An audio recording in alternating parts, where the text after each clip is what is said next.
Praise the Lord. क्या मेरी आवाज आ रही है? सबको जय मसीह की। और प्रभु की कलीसिया में आप सबों का स्वागत है। आज की सुबह में परमेश्वर के घर में आना क्या ही आनंद की बात है।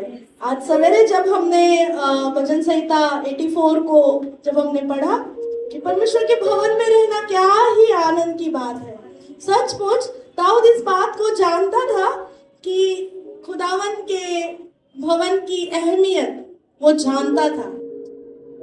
हम सब कुछ कर सकते हैं, लेकिन जब हम भवन में होते हैं उसकी आशीष अलग होती है। हम घर पे भी सुन सकते हैं, ऐसा नहीं है कि परमेश्वर के कलाम को अभी आए दिनों में बहुत सारी चीजें यूट्यूब पे है और हम पूरे हफ्ते भर वो से सुनते हैं। कई प्रचारकों के कई संदेश या ऑडियो बाइबल हो या कुछ भी, हम बहुत इन दिनों में हम सभी सुनते हैं, है ना।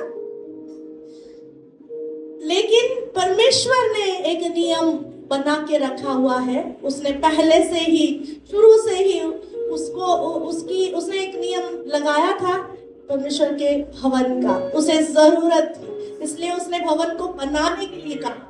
और आज भी जब हम परमेश्वर के भवन में आते हैं तो सच में सुबह पास्टर जी ने जैसे कहा कि प्रभु के भवन में होना ये बहुत ही सौभाग्य की बात है।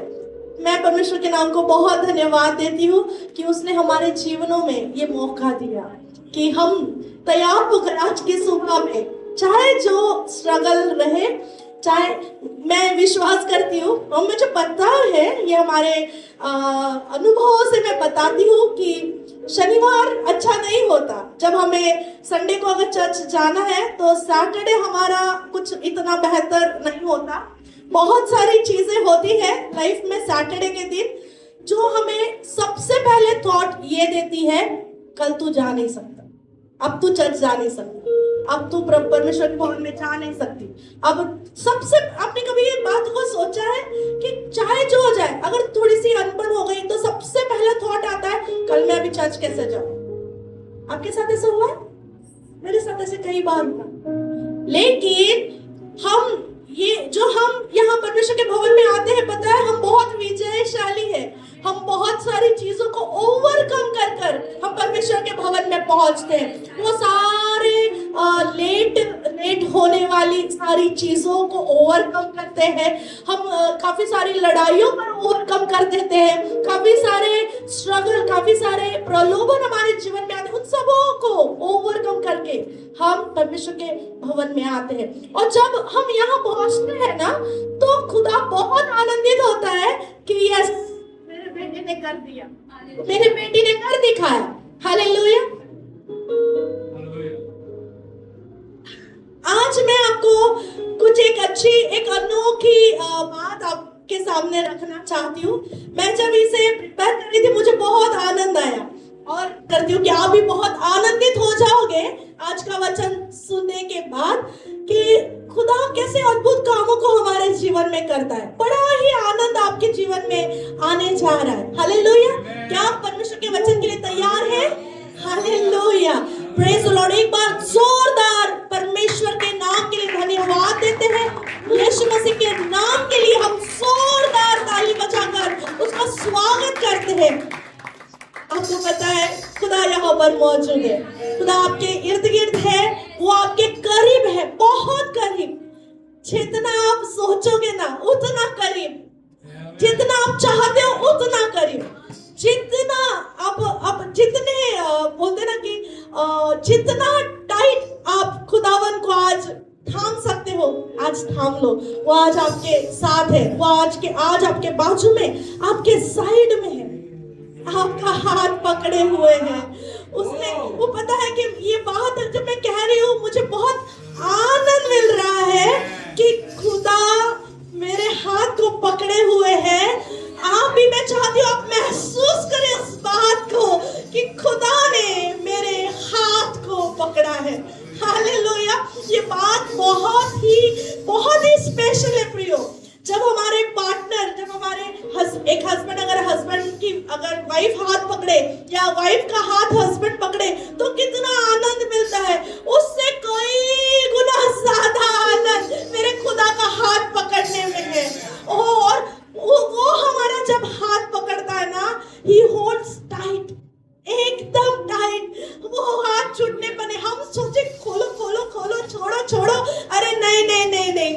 खुदा से प्रेम करते हैं।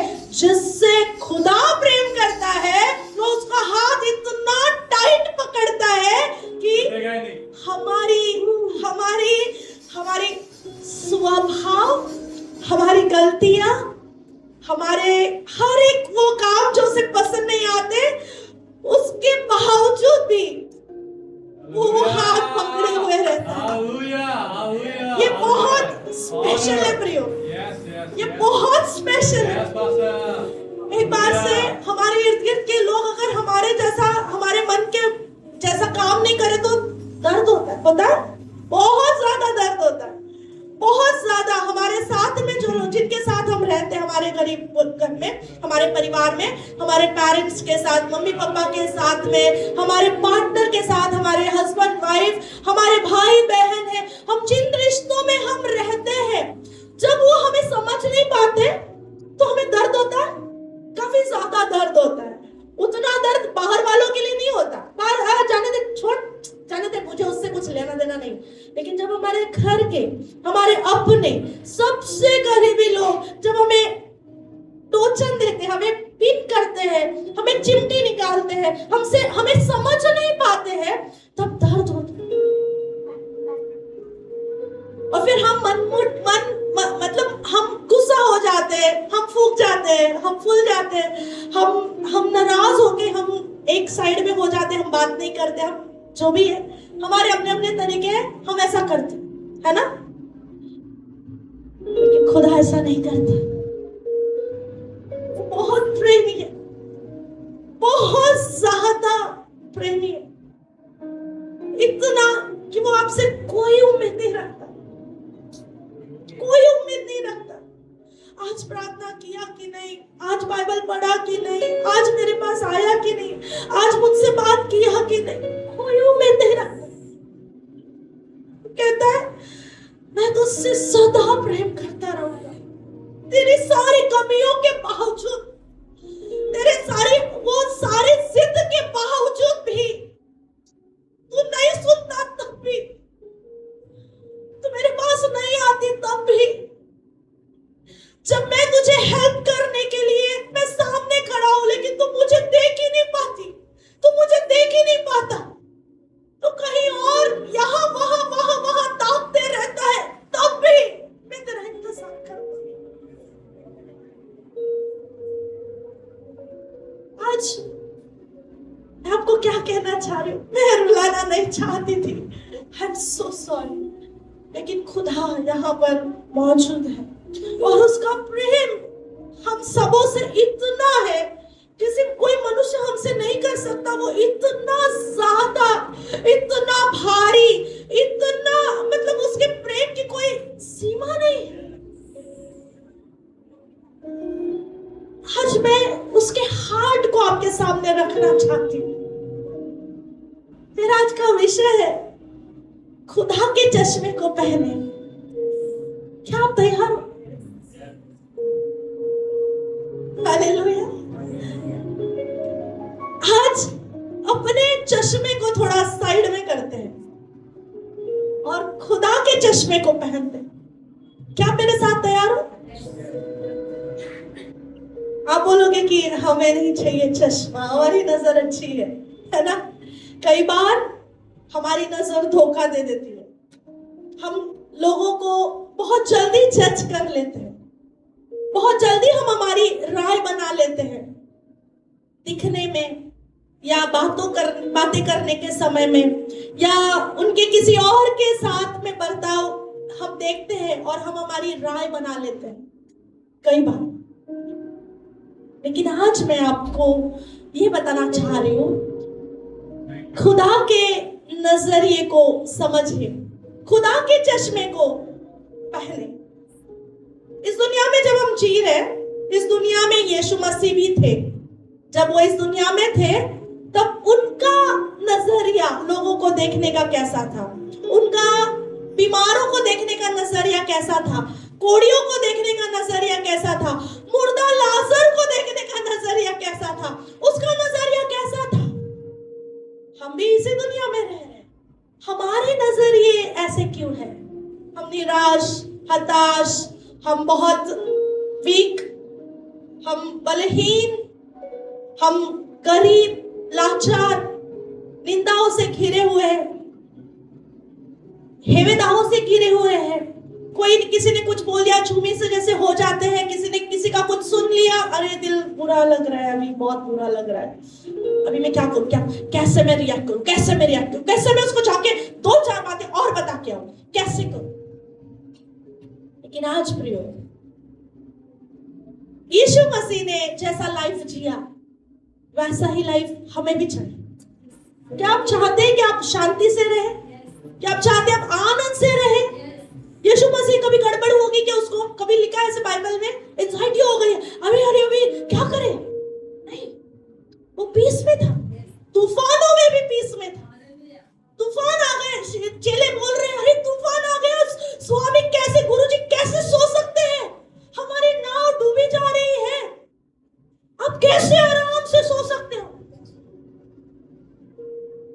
क्या आप ऐसी लाइफ जीना चाहते हो?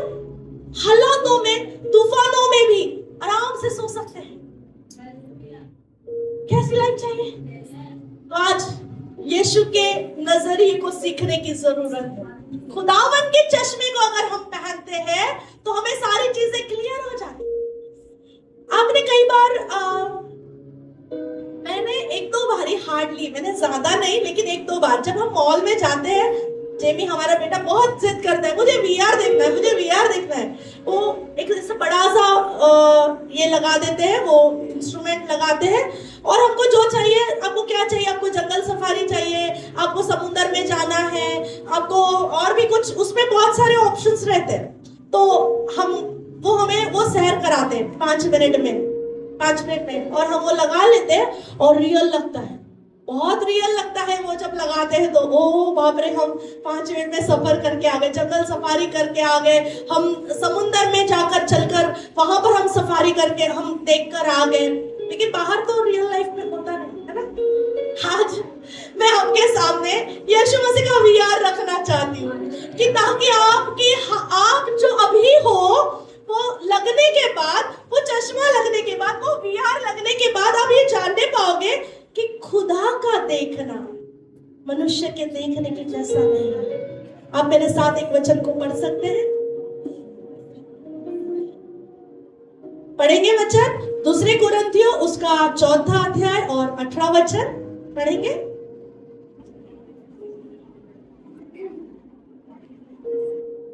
दूसरे कुरिन्थियों उसका 4 अध्याय 8वां वचन।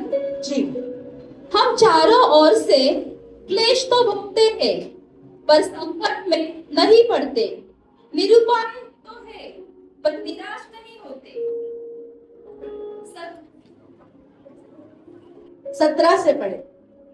अच्छा 18 4 का 18 दूसरे कुरिन्थियों उसका 4 अध्याय का 18 वचन मैं पढ़ता हूँ जी। और हम तो देखी हुई वस्तुओं को नहीं, परंतु अनदेखी वस्तुओं को देखते रहते हैं, क्योंकि देखी हुई वस्तुएं थोड़े ही दिन की है, परंतु अनदेखी वस्तुएं सदा बनी रहती है। हालेलुया, अनदेखी वस्तुएं सदा बनी रहती है। वचन हमारे पास यहाँ आ रहा है, यहाँ पर पौलुस कह रहा है कि हम देखी हुई वस्तुओं पर मन नहीं लगाते जो यहाँ पर है। हमारी हालात, हमारी अवस्था, हमारे फाइनेंसेस, हमारे रिश्ते, हमारे हर दिन की रोज की रोटी, हम जो जॉब कर रहे हैं, हम जो भी कर रहे हैं वो हमें दिखाई देता है, राइट? हम वो देख पाते हैं कि अरे आज ये है, आज का दिन का मुझे ये करना है, मुझे वो करना है, आज हमारा ये काम है, ये ऑर्डर है, मुझे इससे मिलना है, मुझे वो करना है, ये सारी चीजें हम देखते हैं। लेकिन स्वर्गीय बातें, स्वर्गीय आशीषें, स्वर्गीय चीजें हमें दिखाई नहीं देती। जैसे विश्वास है, जैसे शांति है, जैसे आनंद है, जैसे उद्धार का आनंद है, ये हमें दिखाई नहीं देता। स्वर्ग का राज हमें दिखाई नहीं देता। लेकिन यहाँ पर चेले क्या कह रहे हैं कि जो चीजें हमें दिखती हम उस पर मन नहीं लगाते। दिखने वाली चीजें कौन सी? आज मुझे बुखार आ गया, आज मेरी हालत बहुत खराब है, आज मुझे तकलीफ हो रही है, आज पैसे नहीं है, आज ऑर्डर नहीं आई, आज कुछ भी अच्छा नहीं लग रहा है, आज तो मुझे किसी के साथ बात करने का भी मन नहीं हो रहा है। आज हमें ऐसा लगता है लेकिन अनदेखी बातें, मेरा दिल बहुत आनंदित है, मैं परमेश्वर के साथ जाने वाला हूँ, आज खुदा आएगा तो मैं उठा लिए जाऊंगी, मैं नीचे नहीं रहूंगी, मैं विश्वास में बढ़ूंगी, मेरे लिए कोई ना कोई, किसी ना किसी के लिए मैं आनंद की बात रखूंगी, किसी ना किसी के लिए मैं उद्धार का कारण रहूंगी। अनदेखी चीज। परमेश्वर ने हमें रचा, परमेश्वर ने उसके स्वरूप में हमें बनाया, ये दिखने वाली चीजों के लिए नहीं, अनदेखी चीजों के लिए उसने हमें रचा है। स्वर्ग राज्य के लिए उसने हमें रचा है। जब वो हमें बना ही रहा था, आपको और मुझे जब वो बना रहा था, तो वो, आप इमेजिन करें, मैं हमेशा इस बात को कहती हूँ कि हम मिट्टी से बने हैं, हम सभी मिट्टी से बने हुए। आदम जैसे मिट्टी में बना, तो परमेश्वर ने उस मिट्टी को लिया और अपने स्वरूप में आदम को बनाया। हम भी परमेश्वर के स्वरूप में बने गए हैं, लेकिन अलग अलग कामों के लिए बने गए हैं, अलग अलग असाइनमेंट के लिए बने गए हैं। तो आप और मैं जब इस दुनिया में रहते हैं, हमारा एक स्वर्गीय उद्देश्य है।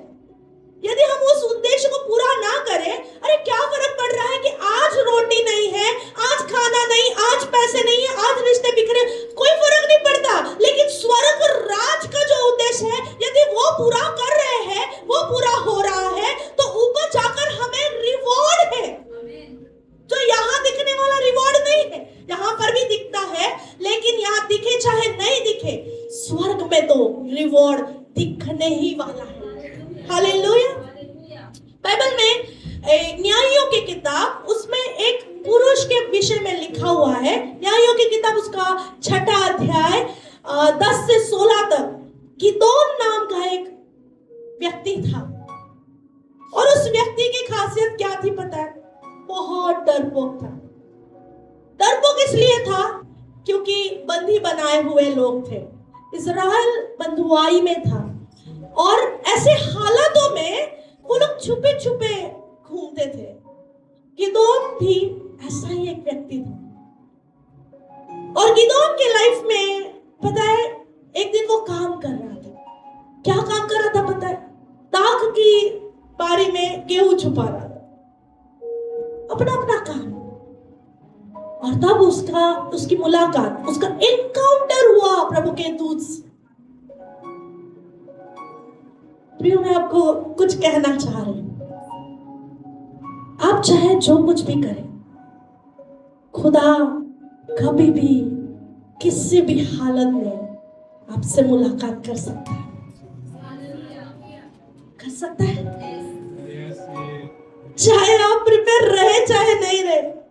हाँ, ये बहुत बड़ी बात है। चाहे आपकी मन की तैयारी होए चाहे नहीं होए, चाहे आपने प्रार्थना किया नहीं किया, जिस पे जो असाइनमेंट है, खुदा तो उससे मिलकर रहता है। हालेलुया। उसे पकड़ कर ही रहता है, और उससे वो काम पूरा करवा कर ही रहता है। गिदोन काम कर रहा था, चोरी का काम था, वो छुपा रहा था गेहूं के धान, वो उस दाग के बर्तन में छुपा कर रख रहा था। उसकी मुलाकात स्वर्गदूत से हुई, और कहता है, स्वर्गदूत आकर उसे क्या कह रहा है पता है?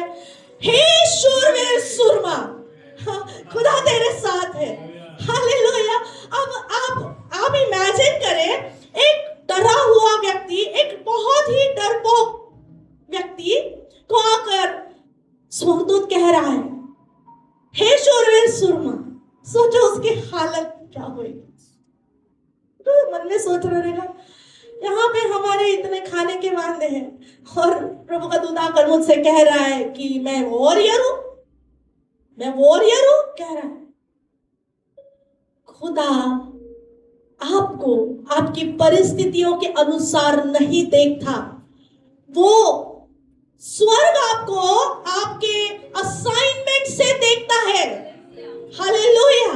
जो असाइनमेंट आपके ऊपर है, स्वर्ग आपको वैसा देखता है। आपके हालत, यहाँ के हालात, यहाँ की परिस्थिति, यहाँ के फाइनेंसेस, यहाँ के रिश्ते, यहाँ का जो कुछ भी है, उसके हिसाब से स्वर्ग नहीं चलता। स्वर्ग का अपना अलग तरीके है, अलग ऑर्गेनाइजेशन है, अलग एडमिनिस्ट्रेशन है, अलग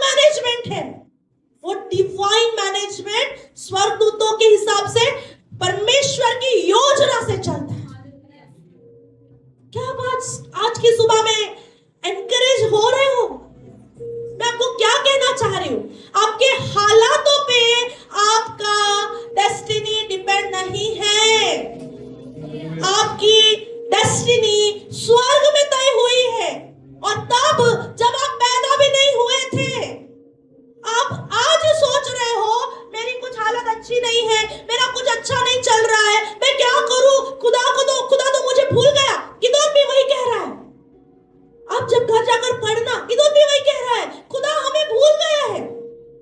तू कौन से खुदा की बात कर रहा है? वो हमारे पुरखाओं का खुदा जिसने इजराइल में से, जिसने मिस्र में से हमें बाहर निकाला, क्या तू उस खुदा की बात कर रहा है? वो तो हमें भूल गया है, गिदोन कह रहा है।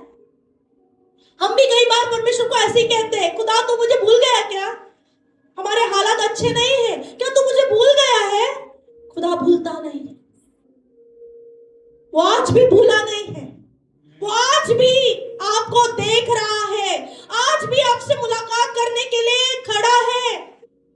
आज भी खुदा का दूत आपके सामने आकर आपको कहेगा कि भाई तू शूरवीर सूरमा है, तू डरपोक नहीं है, तुझ पर स्वर का असाइनमेंट है, तुझे वो काम करना है।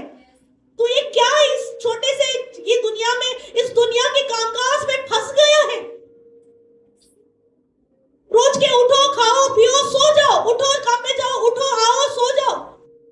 इसके लिए हम नहीं बने हैं, हम कुछ उद्देश्य से बने हैं। जब आदम को खुदा ने बनाया, उसमें इमोशंस कहां से है? खुदा ने अपने इमोशंस को डाले, अपनी फीलिंग्स को डाले, अपने रिसोर्सेस को डाला, तब जाकर आदम जिंदा आदमी बन गया। और वैसे उससे हम जब अभी है, हर एक के पास एक अलग अलग क्वालिटी है। पास्टर हमेशा बोलते हैं, जो मैं कर सकता हूं तुम नहीं कर सकते हो, तुम कर सकते हो मैं नहीं कर सकता। वो हमेशा बोलते हैं इस बात को, और ये बात सच है। अपने उद्देश्य को जानो। मैं आपको क्या कहना चाह रही हूँ, खुदा आप जैसे आज दिखते हो वो वैसा नहीं देखता। वो आपको वो देखता है, आपको बलवान देखता है, आपको विजयी देखता है, आपको धनवान देखता है। वो हर एक चीजों से जो स्वर्गीय आशीष है उससे लदा हुआ देखता है और चाहता है कि हम वो बने। अपनी हालतों से उभरो, ये आज की है, ये हमेशा से नहीं रहेंगी। अंधे की वस्तुओं पर नजर लगाओ कि खुदा तू मुझे कुछ और देने पर है, ये बदल जाएंगी। देखो जब खुदा का मैसेज आता है ना, चीजें बदल जाती है। गिदोन जो डरपोक था, डराना कोई असाइनमेंट नहीं था उसके पास तब तक, जब तक खुदा का दूत उसके पास नहीं आया। लेकिन जब खुदा का दूत उसे एनकरेजमेंट दे रहा है कि तू शूरवीर सूरमा है, तू क्या बात कर रहा है, अपने आप को तैयार कर, खुदा तेरे साथ है। आज मैं आपको यही बात बताने जा रही हूँ, खुदा आपके साथ है। आप बलहीन नहीं है, आप डरपोक नहीं है, आप हारे हुए नहीं है, आप बीमार नहीं है, आप लाचार नहीं है, आप निंदाओं से घिरे हुए नहीं है। खुदा आपके साथ है, खुदा आपको उठाएगा, खुदा आपको वहां ले जाएगा जहां आपको होना चाहिए। क्या आप तैयार हो? बाइबल में एक व्यक्ति है शाऊल, आप सबों को पता है, शाऊल राजा, पता है? जब हम गिदोन के विषय में सुन रहे थे, गिदोन इसका भी कुल बहुत छोटा था। कहता है वो, जब आप घर जाकर पढ़ोगे न्यायों की किताब उसका 6 अध्याय 10 से 16 वचन में, वहां पर वो वार्तालाप कर रहा है। वो बोल रहा है मैं तो बहुत छोटा हूं, मेरा कुल भी बहुत छोटा है, क्या तू मुझे इस्तेमाल करेगा? आज आप कैसे भी क्यों ना हो, आपके हालात अच्छे नहीं है, कोई बात नहीं, आपके पास पैसे नहीं, कोई बात नहीं, बीमारी जाने नहीं, कोई बात नहीं, खुदा के लिए सब कुछ संभव है।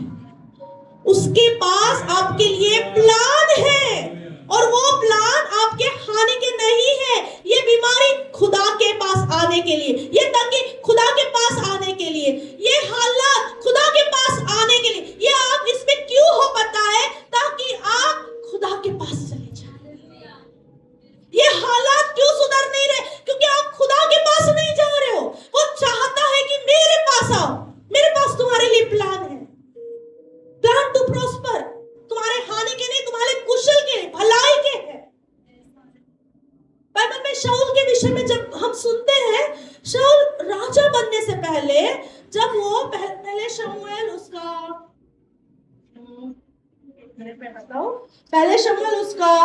10 अध्याय में, जब हम 10 अध्याय पढ़ते हैं, आप घर जाकर पढ़ना, वो बहुत लंबी कहानी है, लेकिन मैं आपको क्या बताना चाह रही हूँ, शाऊल के जीवन में राजा होने से पहले कुछ हलचल हुई।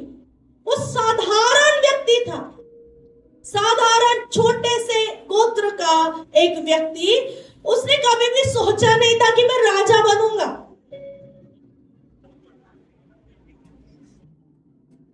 वो अपने पिता की गधिया ढूंढने गया था। कई बार सिचुएशंस हमारे जीवन में इसलिए आती है कि वो हमें हमारे डिवाइन डेस्टिनी में पुश करे, वो हमारे डिवाइन डेस्टिनी, हमारे उद्देश्य, स्वर्ग राज के उद्देश्य की ओर ले जाने के लिए हालात वैसे होते हैं।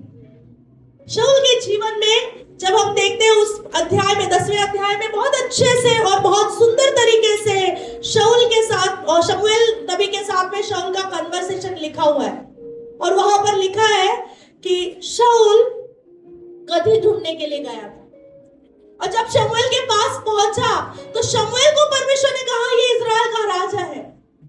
शाऊल की कोई तैयारी नहीं थी प्रिय, उसे तो पता भी नहीं था कि आने वाले दिनों में मैं राजा बन जाऊंगा, एक साधारण सा व्यक्ति।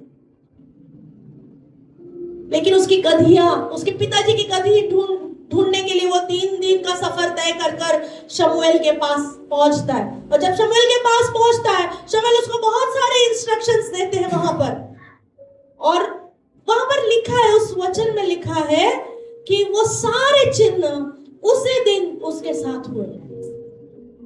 वो सारे चिन्ह उसी दिन उसके साथ हुए। और जब उस पे भविष्यवाणी होती है शमूएल के द्वारा, वो रास्ते में ही होता है, तो सारे चिन्ह, वो सारी भविष्यवाणियां पूरी हो जाती है। और जब वो रास्ते में होकर शमूएल उसे कहता है, जिस गधी को तू ढूंढने आया वो तो मिल चुकी, अब तेरा वो जो प्रॉब्लम था ना वो हल हो चुका है। अब खुदा के लिए चलना चालू कर, खुदा के कामों के लिए, जिस काम के लिए तुझे अपॉइंटमेंट दिया गया है वो काम करना चालू कर। वो गधी के लिए ढूंढने को आया तो यहाँ पर गधी तो मिल चुकी है। जब हम कहते हैं, जब हम तैयार होते हैं, खुदा मैं रेडी हूं तेरे कामों को करने के लिए, वो आपके सारे हालातों को टेक केयर करता है। हालात बदल जाते हैं। उसकी खोई हुई गधिया उसको मिल गई, उसको वो और ज्यादा ढूंढने के लिए जरूरत नहीं पड़ी। लेकिन शाऊल पे एक बड़ा डिवाइन कॉलिंग आया, इज़राइल का पहला राजा बनने। एक साधारण सा व्यक्ति रातों रात राजा बन गया। मेरी बाइबल ये बता रही है, अगर शाऊल के लिए खुदा कर सकता है, क्या आपके लिए और मेरे लिए नहीं कर सकता? शाऊल के हालात अगर रातों रात बदल सकता है, तो क्या हमारे हालात नहीं बदल सकते? वो करना चाहता है जो उसने हमारे लिए और आपके लिए सोचा है। अलाउ करे खुदा को कि खुदा तूने जो हमारे लिए सोचा है हमें वो बनना है, तो अपने आप आपके हालात चेंज हो जाएंगे, अपने आप सारी बातें वो जगह पर आ जाएंगी, अपने आप सब कुछ अलाइनमेंट में आ जाएगा। खुदा चाहता है, हमारे जीवन में परिस्थिति इसलिए आती है ताकि हम उसके पास आए। शाऊल गधी ढूंढते ढूंढते शमूएल के पास चला गया। यदि वो वहां नहीं चला गया होता तो शायद कहानी कुछ और होती। उसके हालात उसे खुदा के मैन ऑफ गॉड के पास ले गए। आज आपके भी हालात खुदा के पास ले चलो। खुदा के पास आपके लिए बेस्ट प्लान है, ब्लेस्ड प्लान है। वो आपको आशीषित करना चाह रहा है। इदोन के पास परमेश्वर का बेस्ट प्लान आया। आज आपके भी पास परमेश्वर बेस्ट करना चाह रहा है आपके लाइफ में। आपको उठाने जा रहा है, आपको हील करने जा रहा है, आपकी हर एक परेशानी को निकालने जा रहा है। लेकिन आप अपनी नजर कहां लगाए हो? आप अपनी नजर स्वर्ग की ओर लगाए रखें, इसलिए ताकि आप वहां से रिवॉर्ड पाए। आप क्या आप यहाँ का रिवॉर्ड और वहां के रिवॉर्ड में फर्क समझते हो? समझते हो? यहाँ के रिवॉर्ड, दुनिया के रिवॉर्ड, यहाँ की उन्नति, यहाँ का जो हर एक चीज यहाँ पर पाना, इससे कई अधिक स्वर्ग का रिवॉर्ड है। हम वहां के निवासी है ना, हमको तो यहाँ पर, हम तो परदेसी है यहाँ पर, तो यहाँ पर सामान क्यों जमा करें? लोग भाड़े से घर में रहते हैं, भाड़े के घर में रहते हैं, जब भी रेंट पे रहते हैं तो लोग सामान ज्यादा जमा करते हैं क्या? हम भी कभी रहे थे, तो हम सोचते थे नहीं नहीं हमको तो 11 महीने के बाद रूम चेंज करना पड़ेगा, क्यों ज्यादा सामान जमा करें, है ना, फिर और कहीं तो जाना पड़ेगा, तो ज्यादा सामान लेंगे तो फिर वो बहुत तकलीफ होती है शिफ्टिंग में, है कि नहीं। लेकिन जब हम खुद का घर ले लेते हैं तब हम उस घर को सजाते हैं। मैं सही कह रही हूँ? तो हम यहाँ पर रेंट के घर में रह रहे हैं, क्यों ज्यादा सामान, क्यों ज्यादा यहाँ के बारे में क्यों सोचना है। हमें हमारे परमानेंट होम, परमानेंट डेस्टिनेशन के बारे में सोचना है कि मैं स्वर्ग में जाकर मैं क्या करूंगा, मेरा वहां पर मेंशन कैसा रहेगा, मेरा वहां पर घर कैसा रहेगा। वहां पर तो सोने की दीवारें हैं, मेरे घर में तो सोना, मेरे वो फर्श मेरे सोने के रहेंगे, सोने की दीवारें रहेंगी, हर एक चीज इतना सुंदर आनंदमय रहेगा। तो मैं क्यों ना उसके लिए तैयार हो जाऊं, मैं यहाँ पर क्यों सारी चीजों को जमा करूं। इसने मुझे क्या बोला, उसने मुझे क्या बोला, मेरा ऐसा हो गया, मेरी चीजें ऐसी है, मेरी बिखरी हुई चीजें, कुछ अच्छा नहीं लग रहा है, कुछ ठीक नहीं लग रहा है, मेरे साथ कुछ भी अच्छा नहीं हो रहा है, हम उस पर विश्वास कर लेते हैं। हमें यहाँ की चीजों में नहीं, हमें स्वर्गीय स्थानों में, स्वर्ग की चीजों पर हमें मन लगाना है, स्वर्गीय आशीषों पर हमें मन लगाना है। उसका स्वर्ग का उद्देश्य हमारे लिए, आपके लिए क्या है, उस पर मन लगाना है। जब आप उस पर मन लगाओगे, जब आप स्वर्ग के उद्देश्य को पूरा करोगे ना, धरती पर आपके सारे उद्देश्य पूरे हो जाएंगे। हालेलुया। और एक वचन मेरे साथ पढ़े, आखिरी का वचन 2 कुरिन्थी उसका 12 अध्याय का 9 और 10 वचन हम पढ़ेंगे।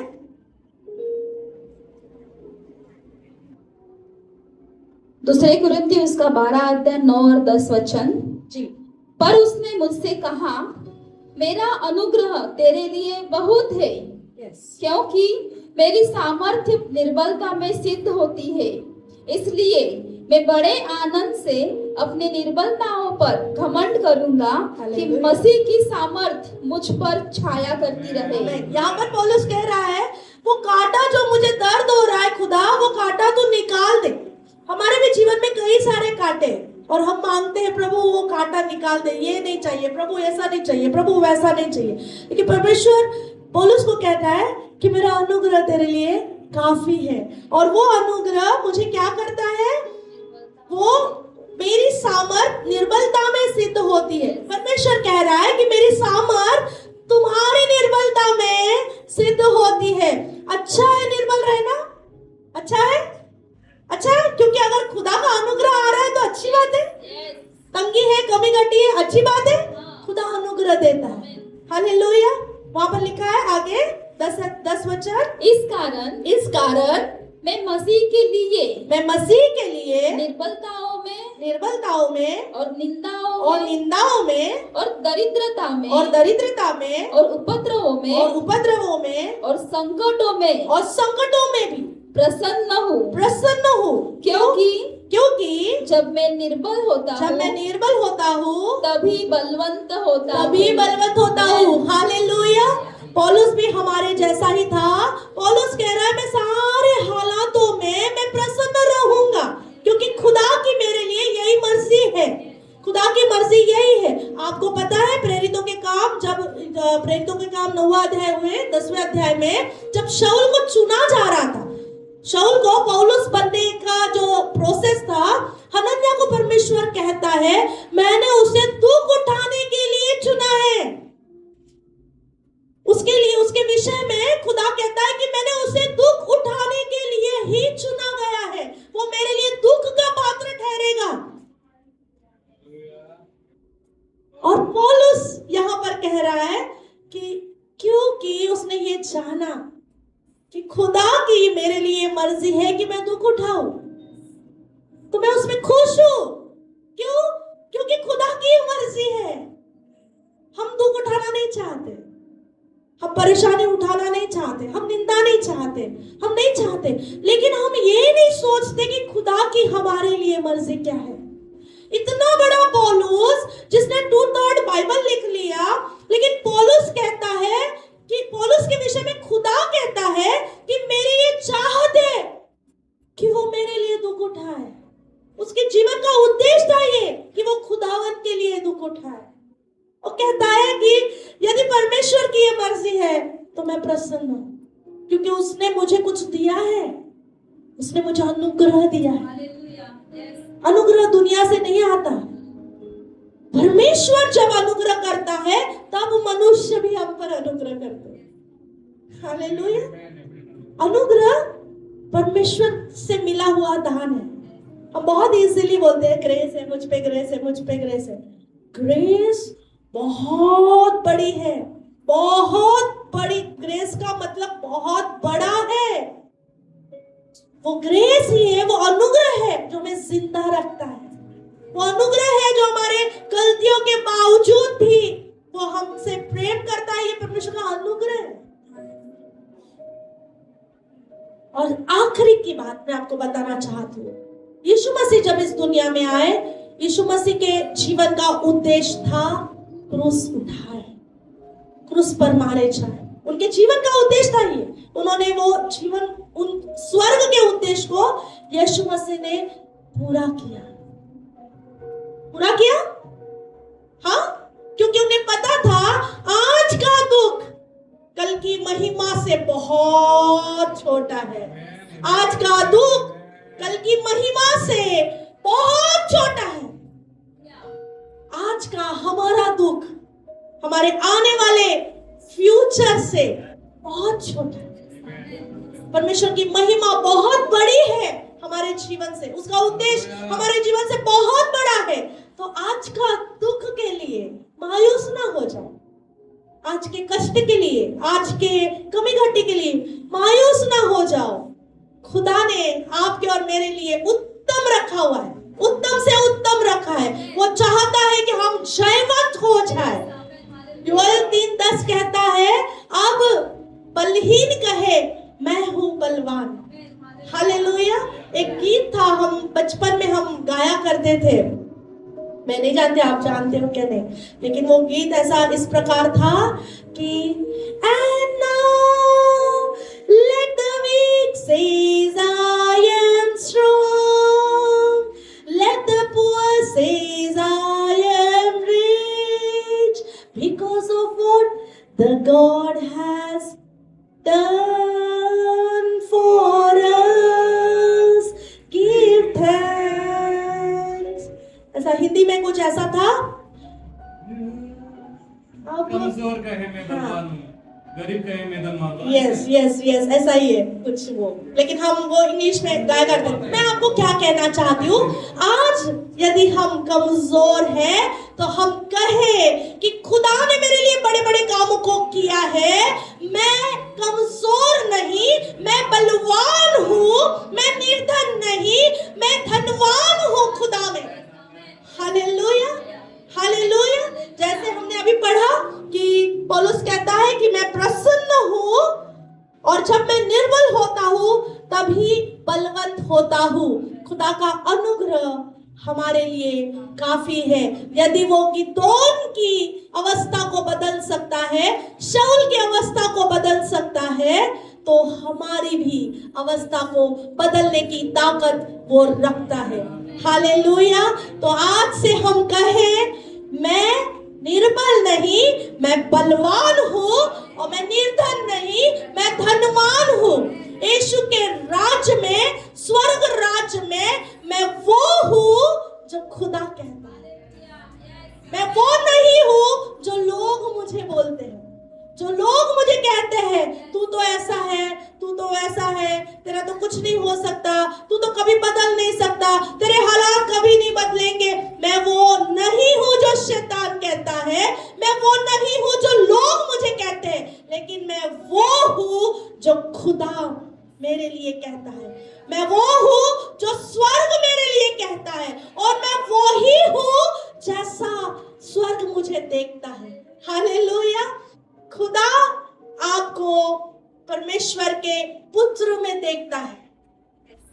खुदा जब आपको देखता है, जब पिता, स्वर्गीय पिता जब मुझे और आपको देखता है, तो उसके चश्मे में हम उसके पुत्र दिखाई देते हैं। हम उसके चश्मे में यीशु के समान दिखते हैं। क्या आप आनंदित नहीं हो? क्या आप आनंदित नहीं हो? खुदा जब हमें देखता है तो उसके चश्मे में हम यीशु के समान दिखते हैं, लेकिन हम हमारे चश्मे में एक दूसरे को कैसे देखते हैं? हाँ?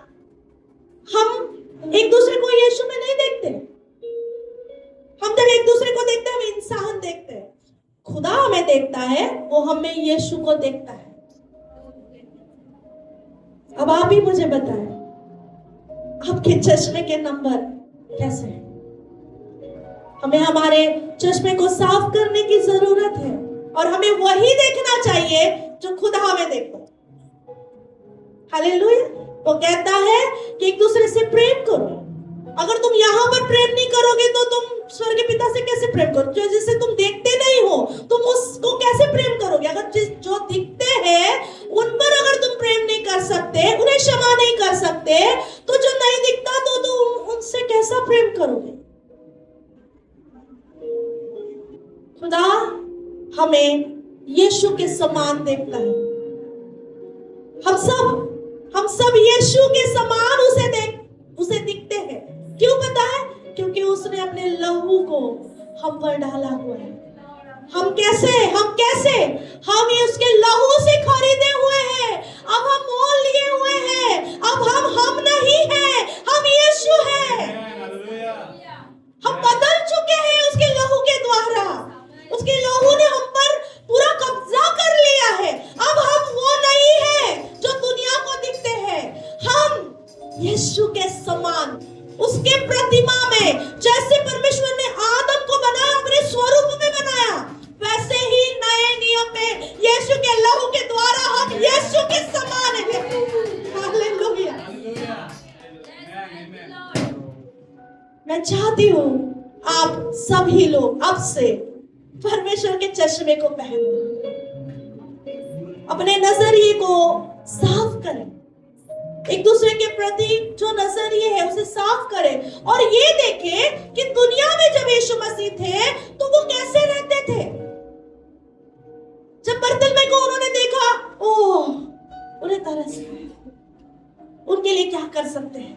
उन्होंने छुआ और बरतलमै देखने लग गया।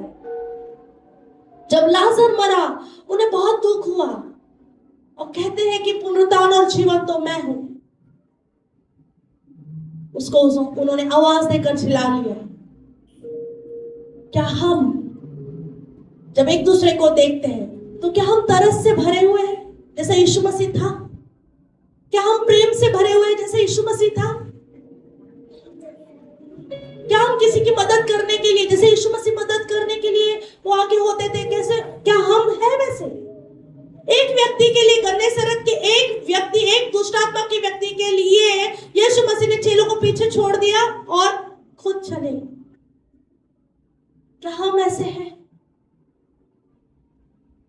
आज हमारे नजरिए को बदलने की जरूरत है। खुदा के नजरिए से अपने आप को देखें कि खुदा मेरे लिए क्या चाहता है, उसने मेरे लिए क्या रखा है, उसने आपके लिए क्या रखा है। खुदा से मांगे, खुदा मैं तेरी नजर से देखना चाहता हूं। जब बच्चे छोटे होते हैं तो पिताजी कंधे पर लेकर दिखाते हैं। बच्चों को अगर दिखाना है तो अगर भीड़ में है तो बच्चे देख नहीं पाते, तो पिताजी क्या करते पता है? अपने कंधे पे बच्चों को लेते हैं, कंधे पे देखते हैं और फिर देखते हैं अभी मैं तुझे दुनिया दिखा सकता हूं, अब तू देख सकता है ना? आज हमें भी हमारे अब्बा पिता के कंधे पर बैठने की जरूरत है। क्या तैयार? अब्बा पिता मुझे ले ले, अपने कंधे पे बैठा, और मैं वो देखूं जो अब मुझे नहीं दिख रहा, क्योंकि अब मैं नीचे हूं। लेकिन जब मैं तेरे कंधों पर बैठूंगा तो मैं वो देखने लगूंगा जो मेरे नजर से परे है, जो मेरे सोचों से परे है, जो मैं नीचे मैं अकेला नहीं देख पा रहा हूं। लेकिन जब तू मुझे उठाएगा कंधों पर तो मैं वो सारी चीजों को देख पाऊंगा जो तूने मेरे लिए रखी हुई। इसके लिए हमने पहला वचन जो पढ़ा, पौलुस कहता है हम देखी हुई वस्तुओं पर नहीं, हम अनदेखी वस्तुओं पर विश्वास लगाते हैं। हालेलुया। हमें स्वर्गीय चीजों के लिए, स्वर्गीय वस्तुओं के लिए, स्वर्गीय आशीर्वादों के लिए उसके पीछे, वचन कहता है मत्ती 6:33 कहता है उसके राज्य को खोजो तो तुम्हें ये सारी चीजें मिल जाएंगी। उसके पीछे लगते हैं, उसके लिए सोचते हैं कि प्रभु तेरा उद्देश्य क्या है। जब हम ऐसा करते हैं, खुदा हमारे उद्देश्य को भी टेक केयर करते हैं, हमारे जरूरतों को टेक केयर करते हैं। वो सारी चीजों को वो कर लेता है। वो मुहैया करने वाला परमेश्वर है, चमत्कार करने वाला परमेश्वर। यदि आप, ये महीना हमारा साइंस एंड वंडर्स का महीना है, यदि आप परमेश्वर के उन चिन्ह और चमत्कार को देखना चाहते हो, अपने चश्मे को बदलो, अपने नजरिए को बदलो, तब जाकर आप वो चमत्कार को देखने पाओगे। खुली आंखों से नहीं होएगा। जब हम आत्मिक आंखों से देखेंगे, तब हम देखेंगे मेरा घर बदल रहा है, मेरे रिश्ते सही हो रहे, मेरा फाइनेंस ठीक हो रहा है, मैं बीमार नहीं हूँ, अब मैं चंगा हो रहा हूँ, चीजें बदल रही है, आत्मिक रैलम में चीजें बदल रही है। कब समझोगे? जब आत्मिक आंखों से देखोगे। हालात हमारी आंखों से, ये शारीरिक आंखों से हमारे हालात तो बहुत बिखरे हुए हैं, बहुत खराब है, लेकिन जब आत्मिक आंखों से देखते हैं, खुदा हमारे करीब है, स्वर्गदूत हमारी हेल्प के लिए आ रहे हैं, स्वर्गदूत हमें मदद के लिए आ रहे हैं, और वो हमारी सारी परिस्थिति को जो आज अभी है वो बदल। हालेलुया। तो आज आप घर जाते समय यहाँ से क्या ले जा रहे हैं? खुदावन के चश्मे को ले जाए। खुदावन, पता है 3D चश्मे देते हैं। जब हम 3D मूवी देखने जाते हैं तो हम खुली आंखों से वो धुंधला धुंधला धुंधला लगता है, लेकिन जब हम वो 3D का चश्मा पहनते हैं तब हमें क्लियर कट दिखता है। वैसे ही इस संसार में जब हम हैं, इस संसार का चश्मा नहीं, आत्मिक चश्मे को लगाए, ताकि आप देख पाए कि कौन मेरे हित में है, कौन मेरे हित में नहीं है, कौन वो चश्मा आपको डिसर्नमेंट देगा। वो चश्मा आपको दिखाएगा कि आपको कहाँ जाना चाहिए। कोई कुछ बोल रहा है तो उसके पीछे उसका क्या उद्देश्य है, क्या शैतान ने कुछ मेरे लिए जाल बिछाया है, वो चश्मा आपको दिखाएगा। अरे बहली का जाल है, वो चश्मा आपको दिखाएगा। अरे कट्टा है, मुझे वहां नहीं जाना, वो चश्मा आपको क्लियर कट दिखाएगा कि आपको कहाँ क्या करना है। पता है ये चश्मा क्या है? वचन। ये खुदावन का वचन जब हम पढ़ते हैं, वो हमारे चश्मे के समान हमारी दृष्टि को वो क्लियर करता है और खुदावन की मर्जी को बताता है। आज यहां से जब जाएंगे, खुदावन के इस चश्मे को साथ में लिए जाए, चश्मे को साथ में लगाए रखें, ताकि परमेश्वर के उद्देश्य को समझ पाए, उसकी योजना को समझ पाए। उसका वचन, उसका वायदा कहता है कि उसका वचन जैसे यिर्मयाह 29:11 कहता है कि मेरे पास तेरे लिए प्लान है, वो प्लान तेरे हानि के नहीं है। आज अगर परिस्थिति खराब है तो उसे धन्यवाद दो कि वो परमेश्वर के करीब लाने के लिए है, वो परमेश्वर के पास लाने के लिए है, और खुदावन हमारे लिए सब बातें मिलकर वो भलाई को लाएगा। Hallelujah, praise God. मैं विश्वास करती हूँ कि आज परमेश्वर के चश्मे ने आपके नजरिए को बदल दिया होगा। प्रभु को धन्यवाद हो इस वचन के द्वारा आप सभी लोग आशीषित हो। आइए हम दुआ करते हैं। स्तुति धन्यवाद प्यारे पिता प्रभु यीशु के नाम से हम आपके चरणों में आते। खुदा बाप, हम धन्यवाद देते हैं आपके प्रेम के लिए, आपके उद्देश्य के लिए। आपने हम पर गिव अप नहीं किया, इसलिए धन्यवाद प्रभु। आपने हमें छोड़ नहीं दिया, इसलिए धन्यवाद पिता। हमारी तमाम गलतियों के बावजूद भी, हमारे हालातों के बावजूद भी, हमारे क्वेश्चनिंग के बावजूद, हमारे आपके ऊपर के अविश्वास के बावजूद भी खुदा आपने अपनी योजना को हमसे अलग नहीं किया। हम धन्यवाद देते हैं प्रभु। खुदा हम पश्चाताप करते हैं हमारी बातों से, हमारी सोचों से, हमारे बर्ताव से। खुदा हम पश्चाताप करते हैं प्रभु। यीशु के लहू से हमें धोकर शुद्ध करे प्रभु, और खुदा तेरी योजना को समझ पाए, तेरे नजरिए को समझ पाए, तेरे जैसा हम सोच पाए। खुदा ऐसा हमें इस्तेमाल करे प्रभु जी। इस दुनिया में जैसे जी रहे प्रभु, आप इस दुनिया में थे प्रभु, लेकिन जैसे आप जिए वैसे ही प्रभु पवित्रता का जीवन हमारा हमारा होने पाए राजा। वैसे ही प्रेम भरा जीवन, तरस भरा जीवन और एक दूसरे को क्षमा करने वाला जीवन, और प्रभु एक दूसरे को जज ना करते हुए प्रभु एक दूसरे के लिए मदद का, हिम्मत का ऐसा जीवन हमें देना प्रभु जी। खुदा आज प्रभु जैसे हमने सीखा प्रभु गिदोन के जीवन से, शाऊल के जीवन से जो हमने सीखा, पौलुस के जीवन से, यीशु मसीह के जीवन से हमने सीखा प्रभु जी, हालातों के वजह से हम निराश नहीं होंगे, लेकिन प्रभु हम आपके साथ, आपके अनुग्रह के द्वारा प्रभु हम सामर्थ्य है, आपके अनुग्रह के द्वारा हमारी परिस्थिति बदल चुकी है। हम विश्वास करते हैं और धन्यवाद देते हैं खुदा कि आपने चीजों को बदल दिया।